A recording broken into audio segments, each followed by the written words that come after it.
Hello, everybody. Welcome to Everything in Moderation podcast. It's a beautiful evening. Daylight savings is here.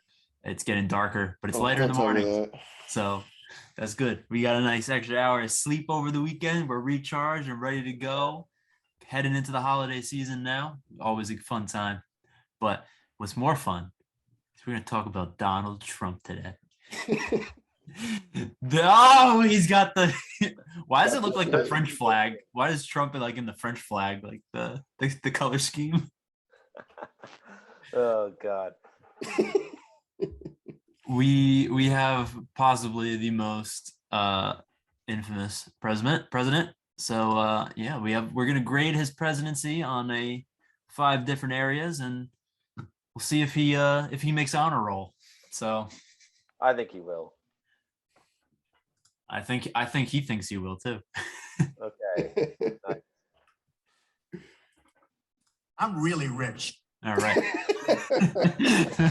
Oh yeah, Don. We definitely know you're rich. Donald Trump is here. He's here. We're to the parent-teacher conference. Very big love, and it's gonna be so grand and so big. Who's gonna pay for it? X. All right, let's jump right in then. Let's start with the economy. Okay. I guess I'll go first.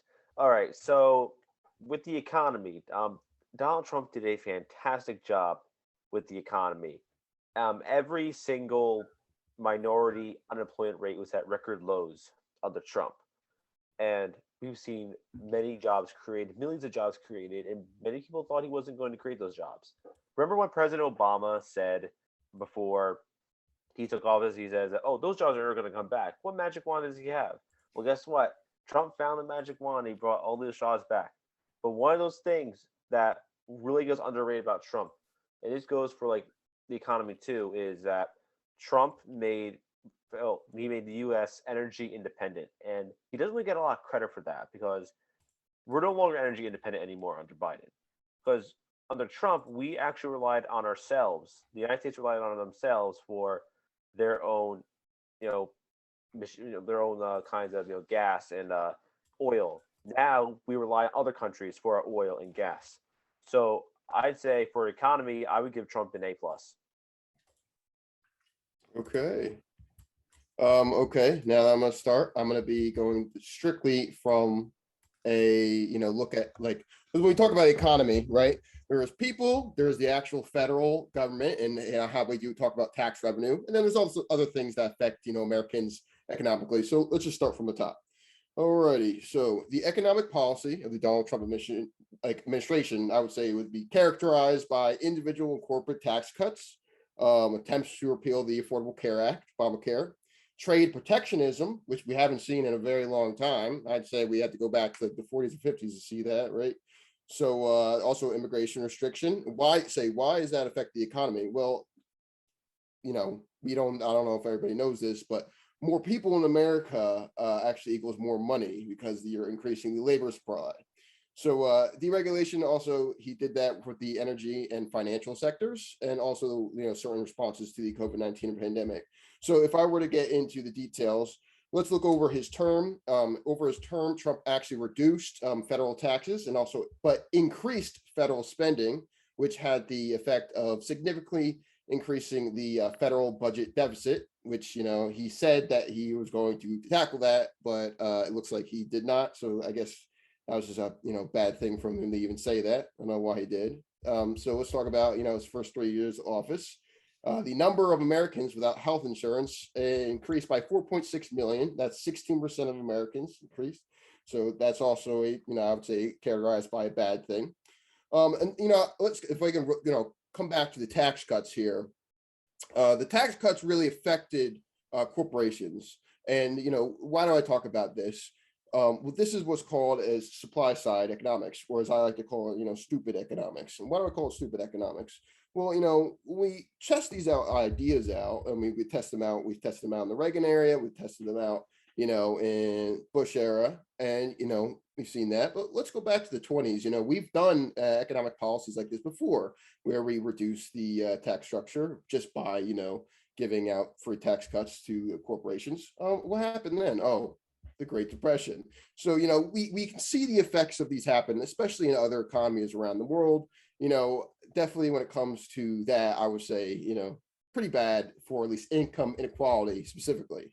So just to get into the numbers here, the federal budget deficit increased by almost 50% to nearly 1 trillion in 2019.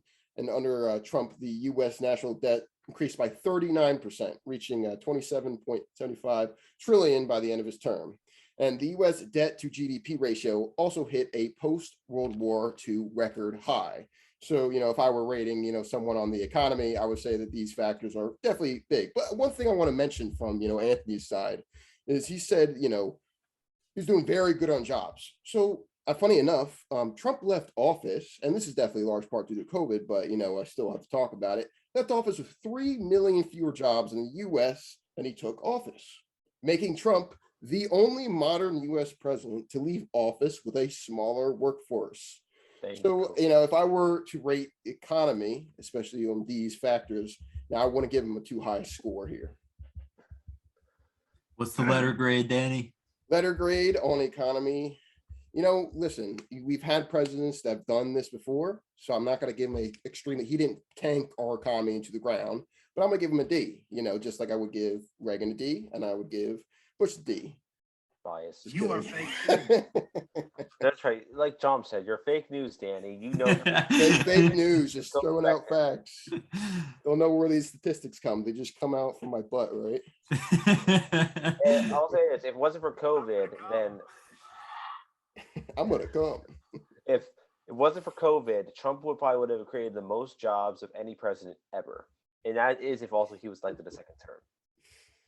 Yeah, would be, should be, didn't happen though. Sadly. All right. Well, who knows? Who knows what happened in 2024? So. All right, let's move on to domestic and foreign policy. Who'd like to start with that one? Dan, how would you start this one? I did the first. Sounds good with me. So if I were to just go on the top of the head, I'm going to start with the foreign policy decisions. So let's go back to June 1st of 2017. He left the Paris Climate Accords, or the Paris Climate Agreement, which why I want to touch upon that is that's a general agreement that, most, countries around the world has agreed to cut carbon emissions. Why is this important? Because our world is dying and we need to do something about it. So let's also go back to June 16th in 2017. So he rolled back Obama era ties to Cuba. What does this mean? So under newly announced guidelines, the United States will now reinstate the restrictions on travel and trade with Cuba, severely severing diplomatic ties. So, that's, in and of itself is probably not a too good thing because I want to go personally on a vacation to Cuba and smoke Cuba cigars. But let's go over to October 13th, 2017, where he revisited the Iran deal. And, this is something that really, at least on a foreign policy perspective, kind of surprised me. Just because the reason why we got into this deal was so, Iran could get denuclearized. It was a very important thing for us because why? Iran doesn't like a lot of states that are around it, and them having a nuclear weapon is very dangerous because they just might, I don't know, fire it off to Israel. So, Trump announced he will not recertify Iran's compliance with 2015 Joint Comprehensive Plan action, saying that Iran's behavior violates the spirit of the agreement. But we're the ones that initially violated it. We just pulled out, basically, just for no reason. This, like, he just violates the spirit of the agreement. Why? If we go touch upon that, that would probably be more interesting. So, and then here's another thing. So on May 2008 to the October 2018, they tightened the border. Now, what do I mean by that? Well, the only real thing that I'm really concerned about when it comes to the border was the zero tolerance policy that was instated in May of 2018 that resulted in the U.S. border separating more than 2,600 children from their parents before reversing the policy in August. So why is this bad? Well, imagine you're just ripped apart from your parents and now they can't find them anymore. Now you're a ward of the state. I mean, this isn't Game of Thrones. I don't really want to be a ward of the state or, anything else. And I don't have my parents. And, it is shown statistically that not having your parents around doesn't produce a good outcome. And then, my final thing I would say, at least on the foreign policy aspect, is the drone strike on Soleimani. Who's Soleimani? Qasem Soleimani was a commander of the Iranian Islamic Revolutionary Guard Corps, which was a natural hero to Iran.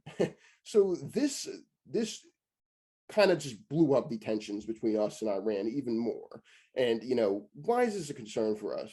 Well, China's doing their whole Belt and Road policy, and while we're out here killing commanders and creating enemies. So if we're talking about diplomacy, there wasn't really none. So when it comes to that, so if we were to go to domestic politics, the only thing I really want to touch upon with domestic politics is like his representation of certain protests versus other protests.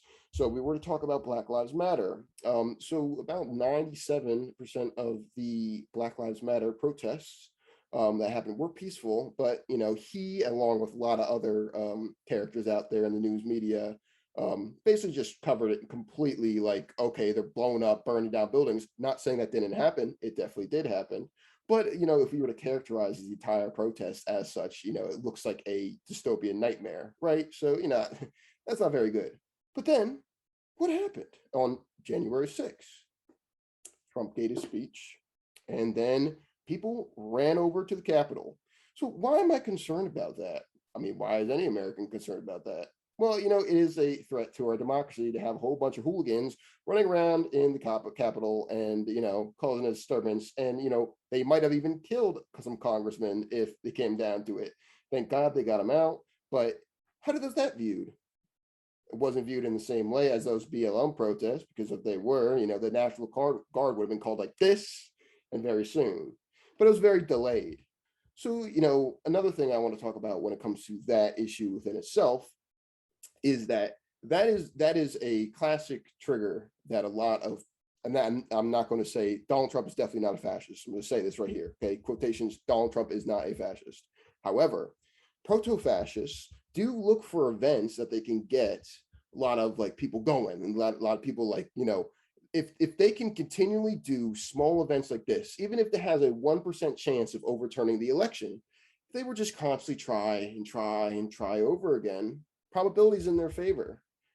So having something like this, at least on a domestic scale, is very scary to me personally. So I would give, again, I wouldn't say it's hard. I would say it's between a D and an F for me, at least in this area. Disappoints in you, Danny. So first, we'll start off with foreign policy. Trump did a lot of things on the foreign policy scale. Confronting China is huge. I don't think we've ever had a president that has confronted China as Trump since Nixon. We definitely need a president that's tough on China, and Trump delivered on that.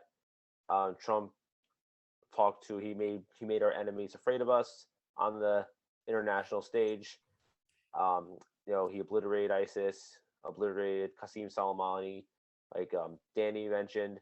And Trump did make amends to say that if any terrorist screws around with the United States, then we're going to basically, I'll quote Trump and say we're going to bomb the shit out of you. So anyway, I believe Trump did very well foreign policy wise. I definitely think there could have been some improvements on that case. Like I know there's one deal where it didn't really go through Kim Jong-un, but anyways, I do also believe that talking to Kim Jong-un was good.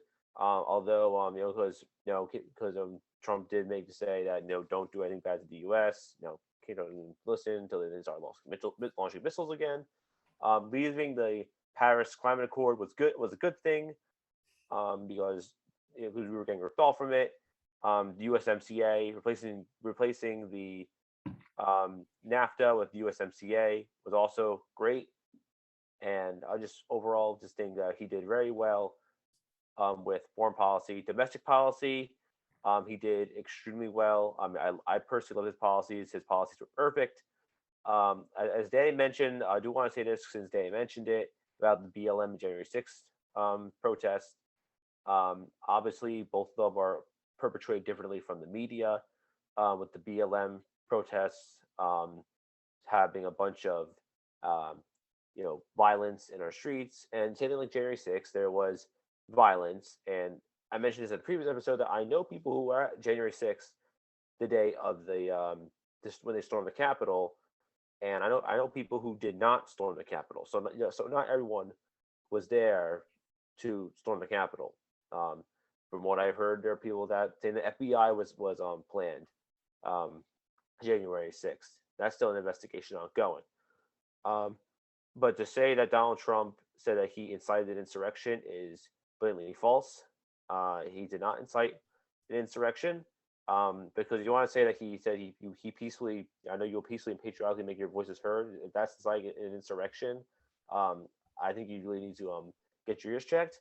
When it comes to the BLM protest, he did say, there's no violence and lawlessness have no place in America, and that goes on both sides of the aisle.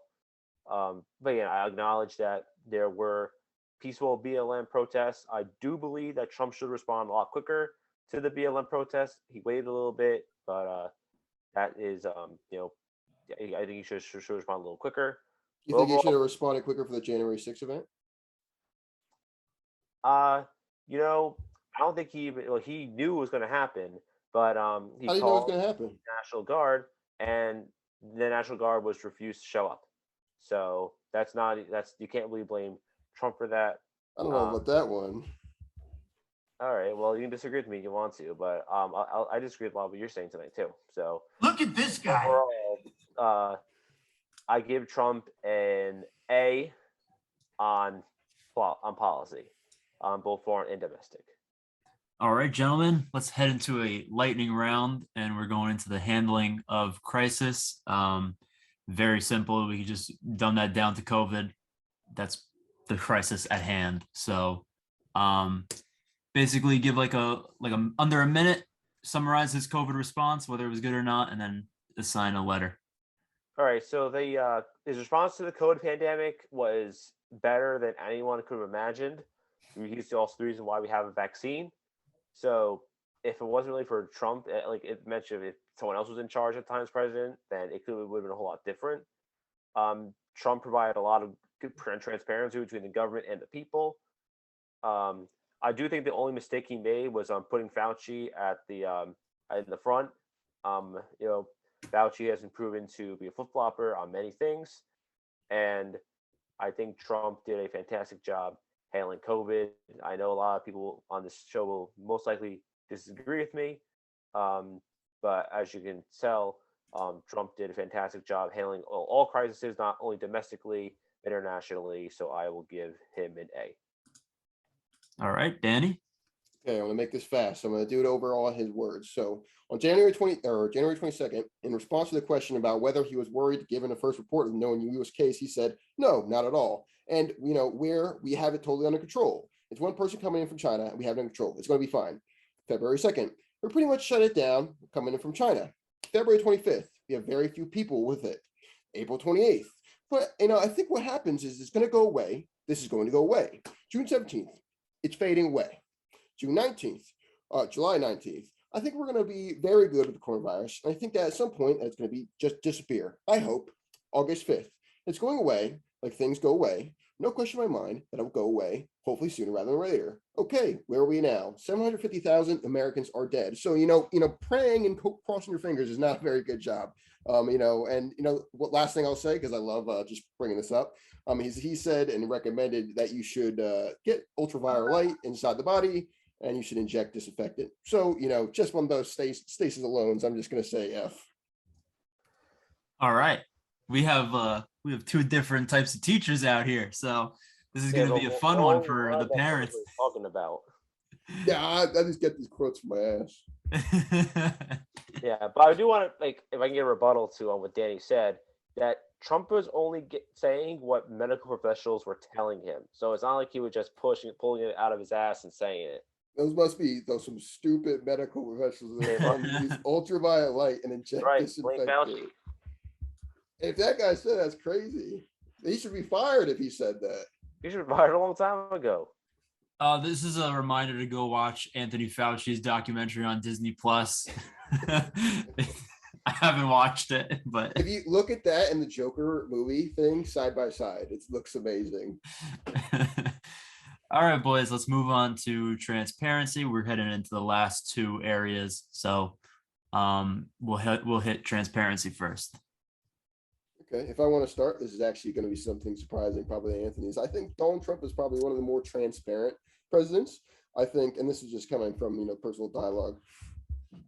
He said the quiet part out loud, I would say, wherein that he definitely talked from this rhetoric that the neoliberal freaking huge coalition that's going on with the government between the Republicans and the Democrats, both being basically in the same time. He knew that, and he said drain the swamp. So I would say that he's definitely one of the few presidents out there that would even say something like that, and it definitely pissed off parts of his party and then a lot of the Democrats out there. You can see that within the social media space.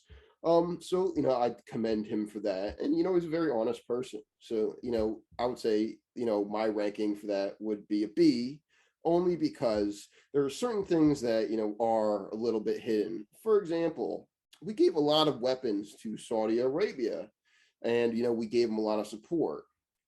So why did Saudi Arabia gave $100 million to the Trump hotel?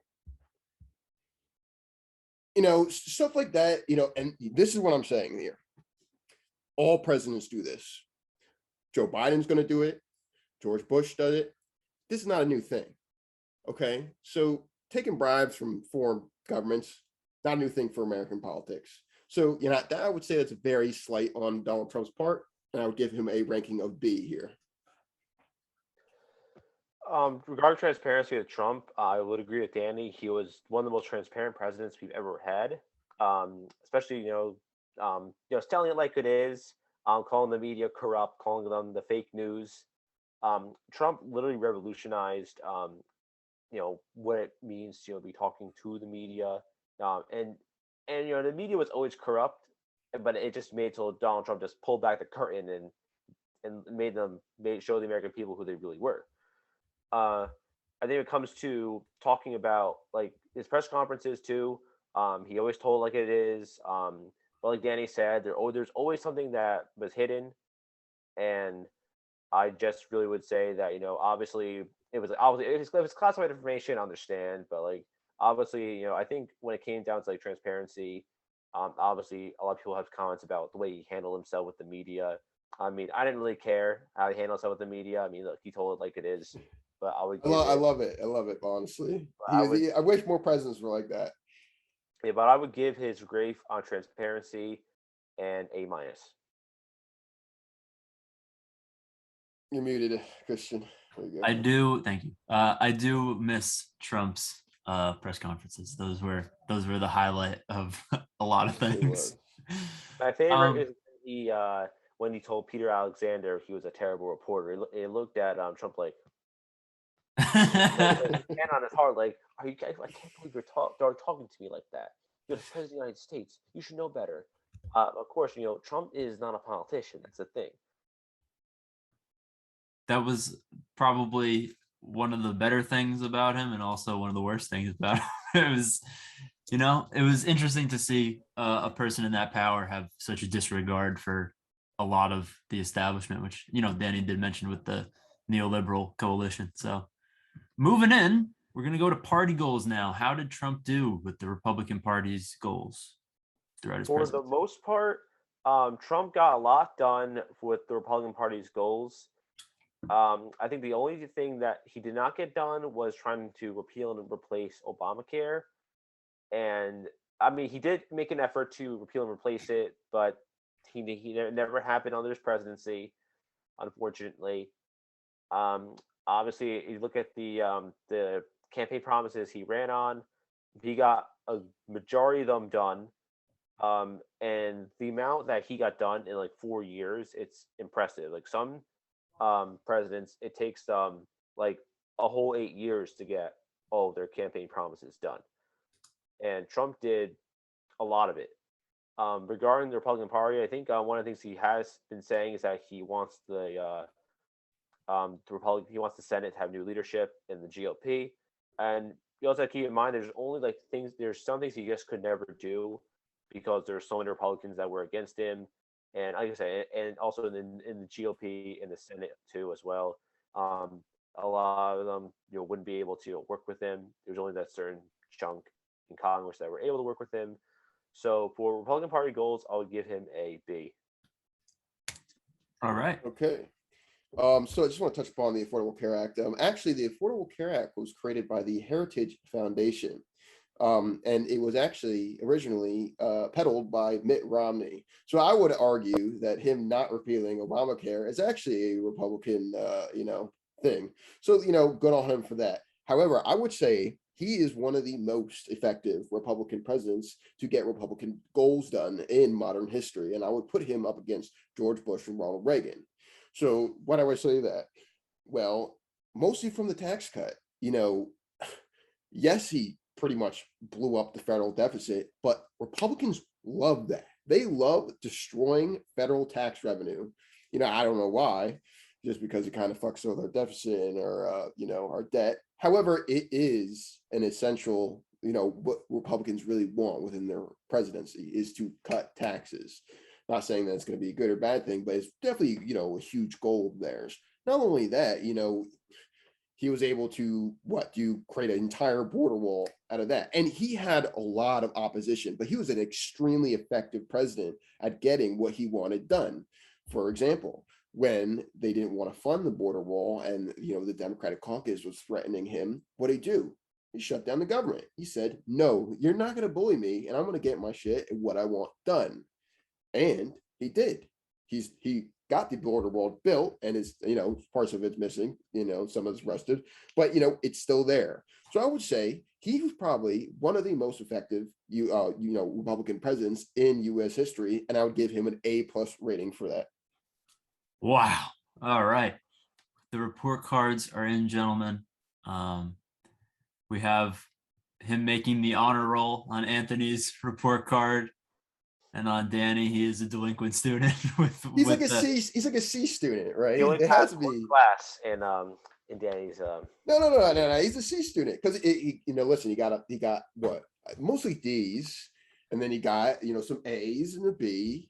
So like if you were to coagulate that, honestly, if I were to give my honest opinion on Trump, is that if you really hate the guy, then you should hate every single U.S. president because he's not really any different from a lot of the U.S. presidents that are past. Look at Bush. I would say Bush is 10 times worse than Donald Trump. Why? Because he started a war. So we have to really take a sober look at this and say Donald Trump wasn't that bad. He didn't really do that too bad. He just was a regular Republican president. His rhetoric might be another thing, but he really wasn't that bad. I like to see. I think that Probably all was the liberal social justice warriors out to cancel Danny. I think that was the thing is Trump's rhetoric made it so easy for the media to target him, and as such, it just created.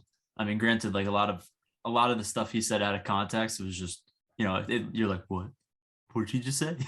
Yeah. But yeah, I mean, he definitely was a president that kind of split America right down the middle. So that was an interesting thing. Another thing I want to mention too is that Trump. One of the main reasons why Trump got elected is because politics was broken, and he was elected as a man to, if you elect me, I'll fix this the broken political state we have right now. And he did a lot to like, even though he was right now just a one-term president, like what he did, like uncovering all the corruption going on in Washington, that can never be undone. It's something that, and the American people will remember for a long time. Like what he did as president will be effective for a long. It was effective, very effective. So now this is a question I have for both of you. We'll end on this one. What will Donald Trump's legacy be if he is not reelected or doesn't run again? Like, how will Americans remember him in 10, 20, 30 years? Well, it depends on who's writing the history books. If it's a liberal social justice warrior who has Trump derangement syndrome, then of course they're going to say bad things about Trump. But as a person like like me or Christian, then of course we'll be saying good things about Trump. And Danny, of course, depends on what thing what kind of topic we're talking about. It really just comes down to look. I mean, was Trump a great president? In my book, I mean, he's the greatest president in my lifetime. But I mean, could he have done things better? Yes. No president is perfect. I don't expect any president to be perfect. And of course, every president is going to have their critics. But I think when it came to Trump, people like hated him so much. Like the opposition hated him so much that he was succeeding in doing what he wanted to do. Because he didn't care about the establishment. He didn't care what the establishment thought, because he really cared about the people having the power. And the establishment, they don't care about the people. They only care about helping their buddies at their lobbying firm, or at their or at the office down the street, trying to cram through last minute legislation that's 5,000 pages long.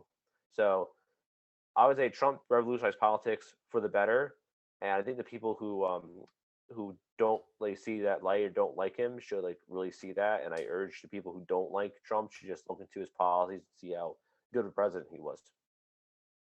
Danny?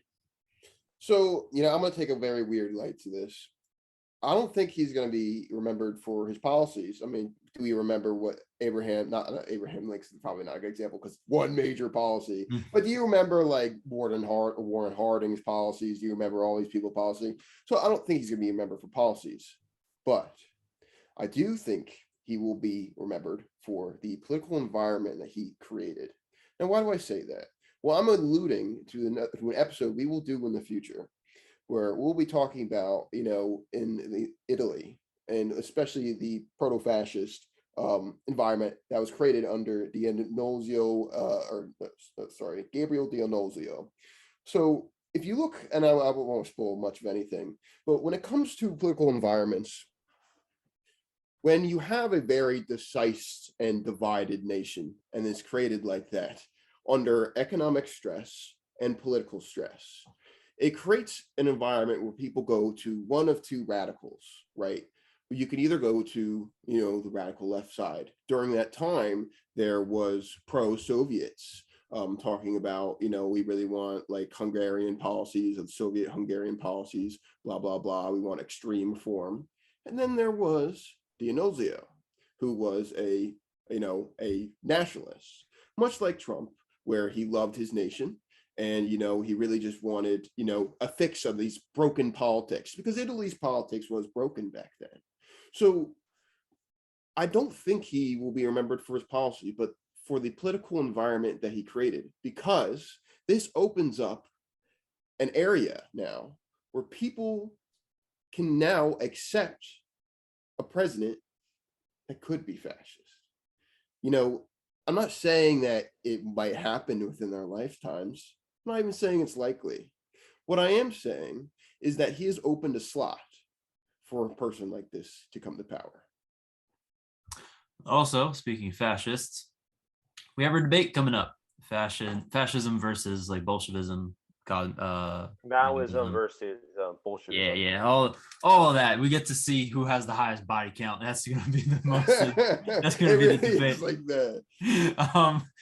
So that's good to look forward to, because when people say fascism, most people just go straight to Hitler, and while that is a pretty ideal example when you want to paint the picture, there's also the communism that Mao created, and that's a lot different than what people know. So it's important to look at these different sects of ideology, because it definitely gets really muddy out here. We talk about it all the time. We never really know what's going on. The English language is way too hard. Please, I'd rather just speak Spanish at this point. It's just way simpler. And speaking of Hitler and fascism, people actually said that Trump was worse than Hitler. There actually definitely are not people that actually think that.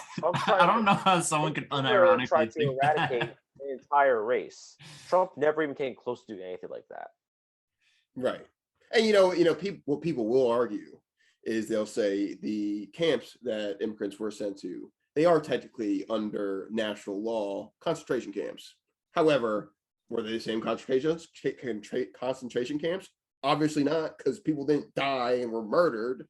They are held there, under, now law, but that's not Trump's fault either. Guess whose fault that was? Obama. So, this is definitely not a thing that you could really pin on Trump of being a fascist. He definitely was not a fascist. However, it's good for an argument, to talk about proto-fascists. Yeah, totally agree. All right, boys. That was a good one. Much fun. We have a nice little report card. We'll post that on the gram, and we'll see if anyone wants to make their own. That'd be fun. Yeah, Sounds good. cool. All right, everybody. Have a good one. This is us from Everything in Moderation. Peace. Signing out. See ya.